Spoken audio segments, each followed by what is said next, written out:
So Shabbat Shalom once more. Our Mishnah, in Pirkei Avot, the ethics of our ancestors, teaches us the following.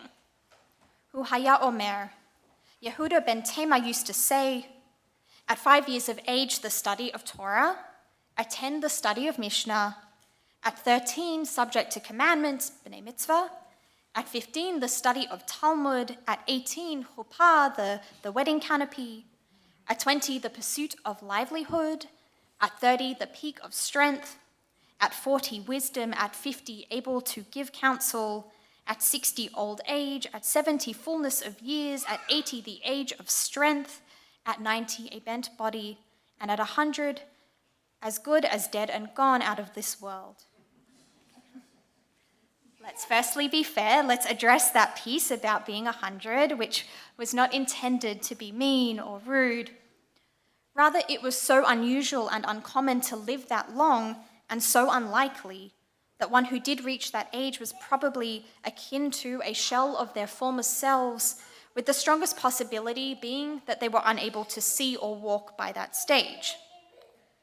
That being said, to reach 100 was considered an incredible feat for which one was more than worthy of a hearty mazel tov. Now that we've cleared that air, what I want to highlight here is that our Mishnah illustrates for us a certain kind of life curriculum. There is an age and stage for every life experience under the sun and an anticipated time frame, an expectation of when these milestones were to be reached. I wanted to lift this passage up tonight because, as mentioned, we have our 6th and 7th graders with us who will be celebrating their b'nei mitzvah over the next year or two, as well as a number of our yard 20s and 30s, some of whom are newlyweds or to-be-weds. We equally have mourners among us, and we join with them in their grief and embrace them in the comfort of our community. We also, of course, just this past weekend celebrated 25 years of Rabbi Yael Splansky with us at Holy Blossom Temple, with a joyous congregational event consisting of dancing, music, Israeli food, heartfelt speeches, a major donor announcement, and more, all in the name of commemorating time. In other words, we can take this message of our Mishnah to heart and acknowledge the importance of coming together in recognition of life's oys and joys, the times of sorrow and simcha. Yet in reference to another sacred marker of time, the laws of Shabbat are described by our ancient rabbis in Mishnah Chagiga as kahararim hateluyim basa'ara, like mountains hanging by a hair. There may be a negative connotation, maybe we can hear it in the background, with the reasoning of the Mishnah being that there are few actual mentions of Shabbat in the Torah itself, but much halakha surrounding it. After all, there are 24 chapters in the Mishnah dedicated solely to the laws of Shabbat. Nonetheless, we could also interpret this another way.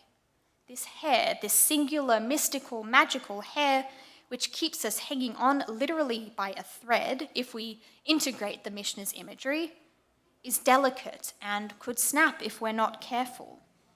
This might translate to an obligation to treasure it, for it is precious.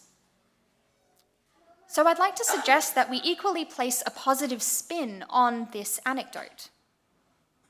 That in a world where the weight can feel as heavy as a mountain, whether from school or work or money or climate change or war, poverty, hunger, anything else under the sun that gives us cause for concern, that we have this string, delicate and precious as it is, to hold on to and keep the weight from crushing us.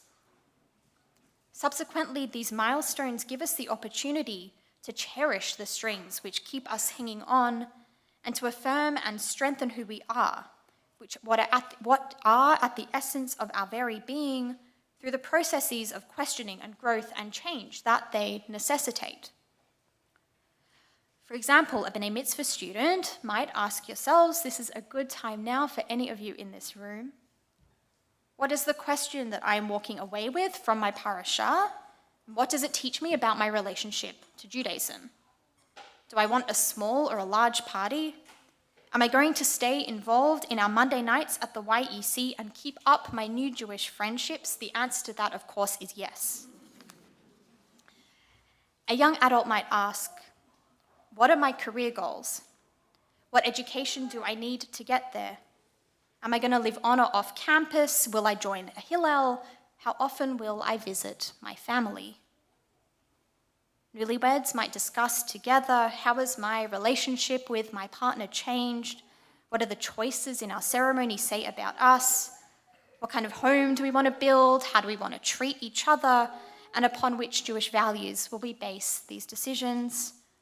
A mourner might contemplate, what adjustment am I making? What mitzvah can I do to honor the loved one I have lost? And as a congregation, we certainly asked ourselves for the 25th anniversary, how would it be meaningful to honor our senior rabbi, now the Garson Baskin Senior Rabbinic Chair? And how would this speak to who we as a community are and who we wish to be? Finally, we can name that any transition in life can be scary.